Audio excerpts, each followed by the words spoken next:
വസുദേവ കുടുംബത്തിലേക്ക് എല്ലാവർക്കും സ്വാഗതം. ഹരേ കൃഷ്ണ, ഹരേ ഗുരുവായൂരപ്പ. എല്ലാവർക്കും പുതുവത്സരാശംസകൾ നേരുന്നു.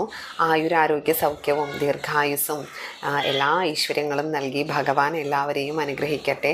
സമസ്ത സൃഷ്ടികൾക്കും നന്മ മാത്രം വരട്ടെ എന്ന് പ്രാർത്ഥിച്ചുകൊണ്ട് നമുക്ക് തിരുവാതിരയെക്കുറിച്ച് കേട്ടാലോ. ഈ വർഷത്തെ തിരുവാതിര വരുന്നത് ജനുവരി 3-ാം തീയതിയാണ്. തിരുവാതിര വ്രതം എടുക്കുന്നത് ആരാണ്? സാക്ഷാൽ മഹാദേവൻ്റെ പിറന്നാളാണല്ലോ തിരുവാതിര. അപ്പോൾ അതുകൊണ്ട് തന്നെ സാക്ഷാൽ ഭഗവതി ശ്രീ പരമേശ്വരി അദ്ദേഹത്തിൻ്റെ ശ്രേയസ്സിനും ഐശ്വര്യത്തിനും വേണ്ടി വ്രതം നോൽക്കുമ്പോൾ നമ്മൾ ഭർത്തൃമതികളായിട്ടുള്ള സ്ത്രീകൾ തങ്ങളുടെ ഭർത്താവിൻ്റെ ശ്രേയസ്സിനും ഐശ്വര്യത്തിനും ആയുരാരോഗ്യത്തിനും കുടുംബ ഭദ്രതയ്ക്കും വേണ്ടി വ്രതം നോൽക്കുന്നു. ഇനി വിവാഹം കഴിക്കാത്തവരാണെന്നുണ്ടെങ്കിൽ ഉത്തമന്മാരായ ഭർത്താക്കന്മാരെ നേടാൻ വ്രതം നോൽക്കുന്നു. അതായത് വ്രതം നോൽക്കുന്നത് പലപ്പോഴും 2 ദിവസങ്ങളിലൊക്കെ ആയിട്ട്, അതായത് മകയിരത്തിൽ വ്രതം നോൽക്കുന്നവരുണ്ട്, തിരുവാതിരയ്ക്ക് മാത്രം വ്രതം നോൽക്കുന്നവരുണ്ട്, 10 ദിവസം വ്രതം നോൽക്കുന്നവരുണ്ട്, അശ്വതി മുതൽ വ്രതം നോൽക്കുന്നവരുണ്ട്, ഓരോരുത്തരുടെയും ഔചിത്യം പോലെ വ്രതങ്ങൾ നോൽക്കുന്നവരുണ്ട്. അപ്പോൾ മകയിരം നക്ഷത്രത്തിൽ വ്രതം നോൽക്കുന്നത് സാധാരണയായിട്ട് അമ്മമാരാണ്. മക്കൾക്ക് വേണ്ടിയിട്ടാണ് വ്രതം നോൽക്കുക എന്നാണ് പറയുന്നത്. പുണർദം നക്ഷത്രത്തിൽ വ്രതം നോൽക്കുന്നത് സഹോദരങ്ങൾക്ക് വേണ്ടിയിട്ടാണെന്ന് പറയും. തിരുവാതിര നക്ഷത്രത്തിൽ വ്രതം നോൽക്കുന്നത് ഭർത്താക്കന്മാർ, അതായത് വിവാഹിതരായിട്ടുള്ള സ്ത്രീകൾ അവരുടെ ഭർത്താക്കന്മാരുടെ ശ്രേയസ്സിനും ഐശ്വര്യത്തിനും ആയുരാരോഗ്യ സൗഖ്യത്തിനും വേണ്ടി വ്രതം നോൽക്കുന്നു.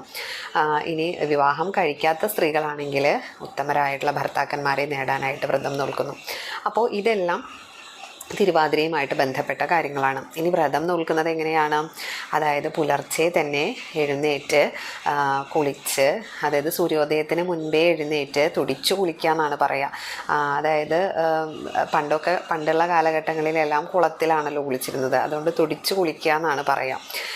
അതുപോലെ എട്ടങ്ങാടി നിവേദിക്കുക, ഭഗവാൻ എട്ടങ്ങാടി നിവേദിക്കുക എന്ന് പറയും. 8 തരത്തിലുള്ള കിഴങ്ങ് വർഗ്ഗങ്ങളെല്ലാം ചേർത്ത് ശർക്കരയും നാളികേരവും ഒക്കെ ചേർത്ത് ഉണ്ടാക്കുന്നൊരു പ്രസാദമാണ് എട്ടങ്ങാടി. അപ്പോൾ അത് നിവേദിച്ചുകൊണ്ട്, അതുപോലെ പാതിരാപ്പൂ ചൂടി, അതായത് പാതിരാപ്പൂ ചൂടുക എന്ന് പറയുന്നത് ദശപുഷ്പങ്ങൾ ചൂടുന്നതിനെയാണ് പാതിരാപ്പൂ ചൂടുന്നതെന്ന് പറയുന്നത്.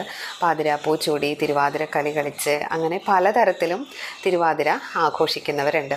സാധാരണയായി മകയിരവും തിരുവാതിരയും ഒരുമിച്ച് വരുന്ന ദിവസമാണ് ഉറക്കമിളക്കേണ്ടതെന്ന് പറയും. അതായത് ജനുവരി 2-ാം തീയതിയാണ് മകയിരവും തിരുവാതിരയും വരുന്നത്. അപ്പോൾ അതുകൊണ്ട് തന്നെ ജനുവരി 2-ാം തീയതിയാണ് ഉറക്കമിളക്കേണ്ടത്. തിരുവാതിര കളി കളിക്കുന്നതും പാതിരാപ്പൂ ചൂടുന്നതും എട്ടങ്ങാടി നീതിക്കുന്നതും എല്ലാം ജനുവരി 2-ാം തീയതിയാണ്. വ്രതം എടുക്കേണ്ടത് ജനുവരി 3-ാം തീയതിയാണ്. അപ്പോൾ വ്രതമെടുത്ത് ക്ഷേത്രങ്ങളിൽ പോയി ദർശനം നടത്തി നമുക്ക് തിരുവാതിര വ്രതം ആചരിക്കാം. ഉമാമഹേശ്വരന്മാർക്ക് പ്രാധാന്യമുള്ള ക്ഷേത്രങ്ങളിൽ പ്രധാനമായും ഉമാമഹേശ്വര പൂജ, പൊങ്കാല, അതുപോലെ ഉത്സവങ്ങൾ നടക്കുക, കൊടിയേറ്റ്, ഇതെല്ലാം നടക്കുന്നുണ്ട്. ചില ദിവസങ്ങളിലെല്ലാം ചില ക്ഷേത്രങ്ങളിൽ നട തുറപ്പ് മഹോത്സവം പോലും നടക്കുന്നത് തിരുവാതിരയ്ക്കാണ്. തിരുവാതിരയ്ക്ക് വേണ്ടി മാത്രം നട തുറക്കുന്ന ക്ഷേത്രങ്ങളും നമ്മുടെ കേരളത്തിലുണ്ട്. പ്രധാനമായിട്ടും ഇത് കേരളത്തിൽ മാത്രം കണ്ടുവരുന്ന ഒരു ഉത്സവമാണ്. അതും സ്ത്രീകളുടെ ഉത്സവമാണ് തിരുവാതിര. ഈ പുതുവർഷത്തിൽ ആദ്യമായിട്ട് വരുന്ന ഉത്സവമാണ് തിരുവാതിര. ഇനി അതും സ്ത്രീകൾക്ക് പ്രാധാന്യമുള്ള ഉത്സവമാണ്. സ്ത്രീകളാണല്ലേ ഇത് കൂടുതലായിട്ട് അനുഷ്ഠിക്കുന്നത്. എന്നാൽ ഇത് പുരുഷന്മാർക്കും അനുഷ്ഠിക്കാം കേട്ടോ. ഇനി ഈ ഉത്സവം പ്രധാനമായിട്ടും പല ശിവക്ഷേത്രങ്ങളിൽ, ഉമാമഹേശ്വര ക്ഷേത്രങ്ങളിലെല്ലാം നടക്കുന്നുണ്ട്. ഇനി ഈ തിരുവാതിര വ്രതം അനുഷ്ഠിക്കുന്നത് എന്തിനു വേണ്ടിയിട്ടാണെന്ന് പറഞ്ഞു. ഉത്തമരായിട്ടുള്ള ഭർത്താക്കന്മാരെ ലഭിക്കാൻ, അതുപോലെ കുടുംബത്തിൻ്റെ ഭദ്രതയ്ക്ക്, ദാമ്പത്യ സൗഖ്യത്തിന്, പിന്നെ ദുരിതങ്ങൾ അകലാനായിട്ട്, അതുപോലെ രോഗശാന്തിക്ക്, അങ്ങനെ ഒത്തിരി കാര്യങ്ങളാണ് ഇതിൻ്റെ ഫലങ്ങളായിട്ട് പറയുന്നത്. അപ്പോൾ ഇതെല്ലാം തിരുവാതിര വ്രതത്തിന് നമുക്ക് ലഭിക്കുന്ന ഫലങ്ങളാണ്. പക്ഷേ ഫലം നോക്കിയിട്ടാണോ നമ്മൾ വ്രതങ്ങൾ ആചരിക്കേണ്ടതും അനുഷ്ഠിക്കേണ്ടതും? ഒരിക്കലും അല്ല, അല്ലേ? എങ്കിലും ഭർത്താവിൻ്റെ ആയുരാരോഗ്യ സൗഖ്യം തന്നെയാണ് ഇവിടെ പ്രധാനമായിട്ടും ഫലമായിട്ട് പറയുന്നത്. പണ്ട് കാലങ്ങളിൽ സ്ത്രീകൾ ഏതെങ്കിലും ഒരു ഗൃഹത്തിൽ ഒത്തുകൂടി തിരുവാതിരക്കളിയും ദശപുഷ്പം ചൂടലും, അതായത് ദശപുഷ്പം ചൂടുന്നതിനെയാണ് പാതിരാപ്പൂ ചൂടുക എന്ന് പറയുന്നത്. ദശപുഷ്പം ചൂടുന്നതും അതുപോലെ തിരുവാതിരക്കളി, എട്ടങ്ങാടി നിവേദിക്കുക, ഇതെല്ലാം സ്ത്രീകൾ ഒത്തുകൂടി കൂടി ഏതെങ്കിലും ഒരു ഗൃഹത്തിൽ ചെയ്തു വന്നിരുന്നു. എന്നാൽ ഇന്നത്തെ കാലഘട്ടത്തിൽ ഇത് അത്ര പോസിബിൾ അല്ല അല്ലേ. പക്ഷെ പല ശിവക്ഷേത്രങ്ങളിലും തിരുവാതിരക്കളി പോലെയുള്ള പല പരിപാടികളും നടത്തുന്നുണ്ട്. ഉത്സവങ്ങളെല്ലാം ഗംഭീരമായിട്ട് തന്നെ ആഘോഷിക്കുന്നുണ്ട്. പ്രധാനമായിട്ടും ചൊവ്വല്ലൂർ ശിവക്ഷേത്രത്തിലെ നട തുറക്കും മഹോത്സവം തിരുവാതിരയോടനുബന്ധിച്ചിട്ടാണ് നടത്തുന്നത്. അതുപോലെ തിരുവൈരാണിക്കുളം ക്ഷേത്രത്തിൽ പാർവതി ദേവിയുടെ നട തുറപ്പ് മഹോത്സവം നടക്കുന്നുണ്ട്. ചെങ്ങന്നൂർ മഹാദേവ ക്ഷേത്രത്തിലും ഈ തിരുവാതിരയുടെ അന്നാണ് അത്ര കൊടിയേറ്റം. അത് 1 മാസം നീണ്ടു നിൽക്കുന്ന 28 ദിവസത്തെ ആഘോഷമാണ്. ഏറ്റവും പ്രധാനം അവസാനത്തെ 10 ദിവസമാണ്. അവസാന ദിവസം, അതായത് അടുത്ത മാസം തിരുവാതിരയ്ക്ക് ആറാട്ടോടുകൂടി എല്ലാം അത് അവസാനിക്കുകയാണ്. അപ്പോൾ അങ്ങനെ 1 മാസത്തെ ഉത്സവമാണ് ചെങ്ങന്നൂർ ശിവക്ഷേത്രത്തിൽ. അതുപോലെ തളി മഹാദേവ ക്ഷേത്രം, പിന്നെ ഇതാണ് അനവധി ക്ഷേത്രങ്ങളുണ്ട് കേട്ടോ കേരളത്തിൽ. ഒരുവിധപ്പെട്ട മഹാദേവ ക്ഷേത്രങ്ങളിലെല്ലാം തിരുവൈരാണിക്കുളം ക്ഷേത്രം, തളി മഹാദേവ ക്ഷേത്രം, പിന്നെ ആലുവ ശിവക്ഷേത്രം, പിന്നെ ഇതാണ് അങ്ങനെ ഒത്തിരി ക്ഷേത്രങ്ങളിൽ, പിന്നെ ഇതാണ് ശ്രീകണ്ഠേശ്വരം, ഏറ്റുമാനൂർ, ഇവിടെയെല്ലാം പ്രധാനമാണ്. ഈ ക്ഷേത്രങ്ങളിലെല്ലാം ഉത്സവാഘോഷങ്ങൾ ഈ തിരുവാതിരയോടനുബന്ധിച്ച് നടക്കുന്നുണ്ട്. ഭഗവാന്റെ, അതായത് ശ്രീ പരമേശ്വരൻ്റെ പാർവതി ദേവിയുടെയും വിവാഹം നടന്നത് ഈ നാളിലാണെന്നാണ് പറയപ്പെടുന്നത്. തിരുവാതിര നാളിലാണെന്നാണ് പറയപ്പെടുന്നത്. ഇതിനോടനുബന്ധിച്ചിട്ട് ദക്ഷയാഗവുമായിട്ട് ബന്ധപ്പെട്ട് ഒരു ഐതിഹ്യം തന്നെ നിലവിലുണ്ട്. അതായത് ദക്ഷൻ സതീദേവിയുടെ, അതായത് സാക്ഷാൽ പരമേശ്വരൻ്റെ പത്നിയായ സതീദേവിയുടെ പിതാവാണ് ദക്ഷൻ. അങ്ങനെ ദക്ഷൻ അദ്ദേഹം ഒരു യാഗം നടത്താണ്. എല്ലാ ദേവന്മാരെയും അസുരന്മാരെയും സർവ്വ ആളുകളെയും ക്ഷണിക്കുകയും പക്ഷേ സതീദേവിയെയും പരമേശ്വരനെയും മാത്രം ക്ഷണിക്കാതിരിക്കുകയും ചെയ്യാണ്. എന്നിട്ടും ക്ഷണിക്കാതിരുന്നിട്ടും സതീദേവി അച്ഛൻ്റെ യാഗത്തിൽ പങ്കെടുക്കാനായിട്ട് പോവുകയാണ്. പലതവണ ഭഗവാൻ തടയുന്നുണ്ട്, പോകരുതെന്ന് പറഞ്ഞ്. പക്ഷേ എന്നിട്ടും അച്ഛനായതുകൊണ്ട് തന്നെ ക്ഷണിച്ചില്ലെങ്കിലും പ്രശ്നമില്ല എന്നുള്ള രീതിയിലാണ് സതീദേവി പോകുന്നത്. അവിടെ ചെന്ന് ശിവനെ അപമാനിക്കുകയാണ് ദക്ഷൻ.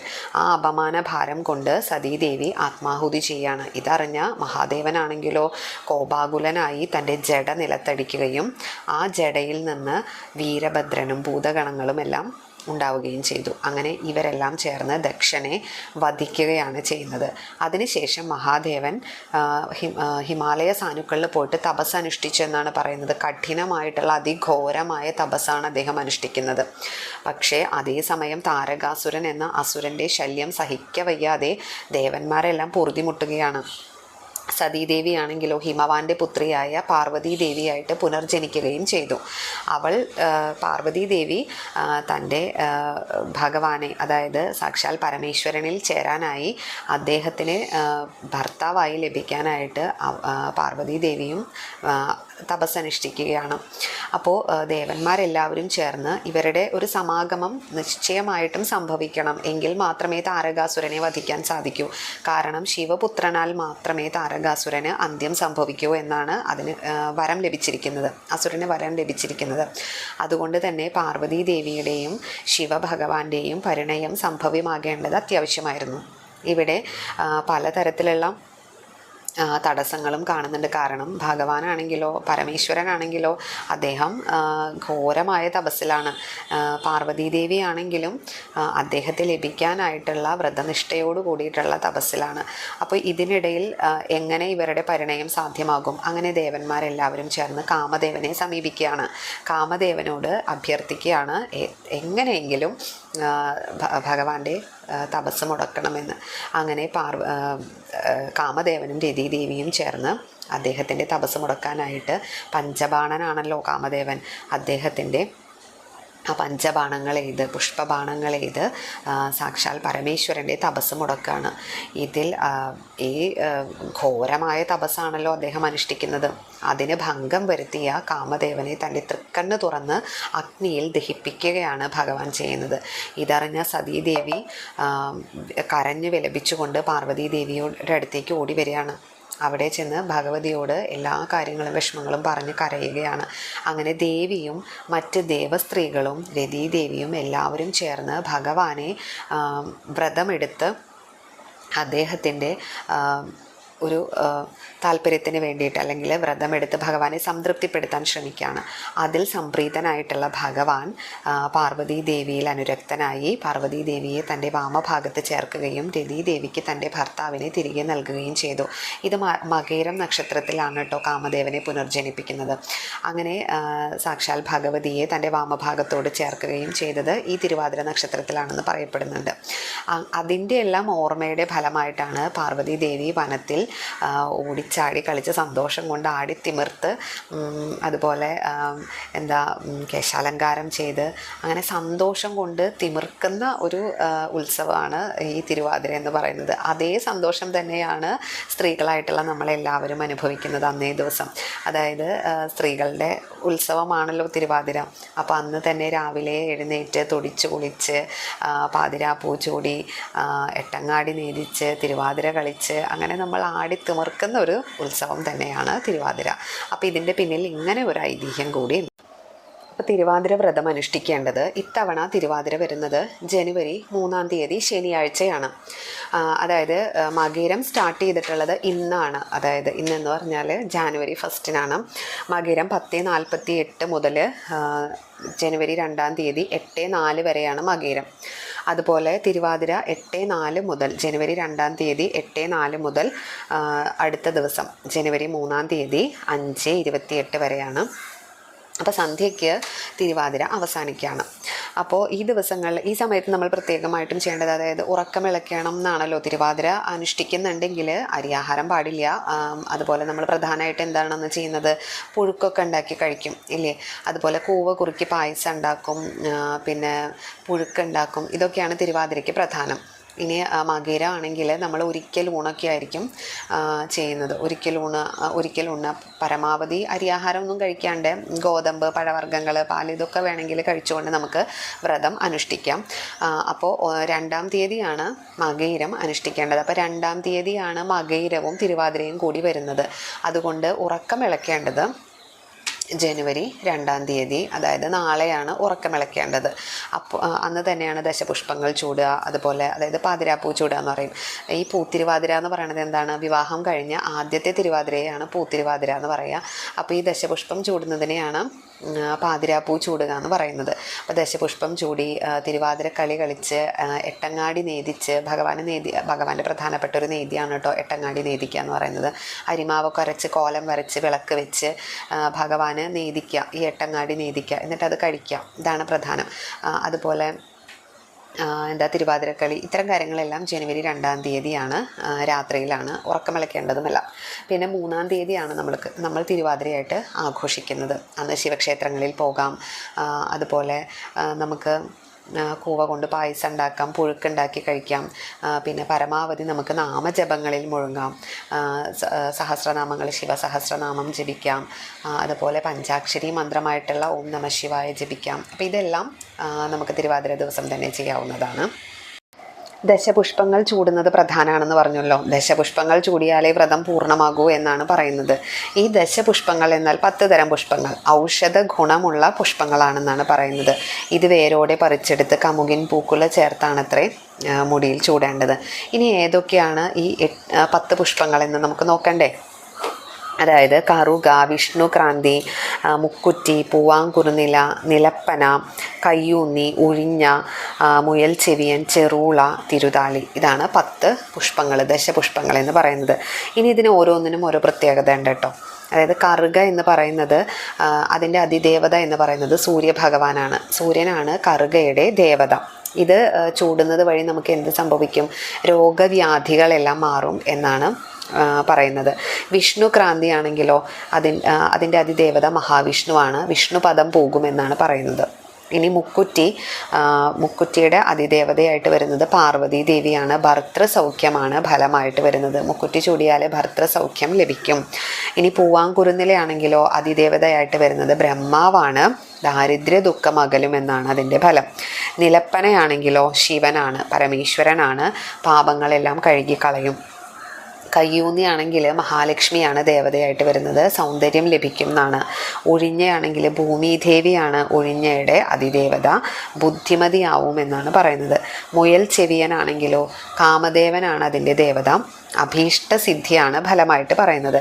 ചെറുളയാണെങ്കിൽ യമരാജനാണ് ദേവത, അതായത് ദീർഘായുസാണ് ഫലമായിട്ട് പറയുന്നത്. തിരുതാളിയാണെങ്കിലോ ശ്രീകൃഷ്ണനാണ് അതിൻ്റെ അതിദേവത. നെടുമാംഗല്യത്തിനായിട്ടാണ് തിരുതാളി ചൂടുന്നത്. അപ്പോൾ ഈ ദശപുഷ്പങ്ങളെല്ലാം ചൂടി എട്ടങ്ങാടി നേദിച്ച് തിരുവാതിര കളിച്ച് നമുക്ക് സന്തോഷമായിട്ട് വ്രതമനുഷ്ഠിക്കാം. ഭഗവാന്റെ നാമങ്ങൾ ജപിച്ചുകൊണ്ട് നമ്മുടെ ശരീരത്തിനെയും മനസ്സിനെയും ശുദ്ധി വരുത്തി നമുക്ക് ആ ഭഗവാന്റെ പാതാരവിന്ദങ്ങളിൽ ലയിക്കാം അല്ലേ. ഭഗവാൻ നമുക്ക് എല്ലാവർക്കും ആയുരാരോഗ്യ സൗഖ്യവും കുടുംബ സൗഖ്യവും അതുപോലെ ശ്രേയസ്സും എല്ലാം നൽകി എല്ലാവരെയും അനുഗ്രഹിക്കട്ടെ എന്ന് പ്രാർത്ഥിക്കുന്നു. എല്ലാവർക്കും നന്നായി തന്നെ തിരുവാതിര അനുഷ്ഠിക്കാൻ സാധിക്കട്ടെ എന്ന് പ്രാർത്ഥിക്കുന്നു. എല്ലാം ഭഗവാന്റെ തൃക്കാൽക്കൽ സമർപ്പിക്കുന്നു. സർവം ശ്രീകൃഷ്ണാർപ്പണമസ്തു.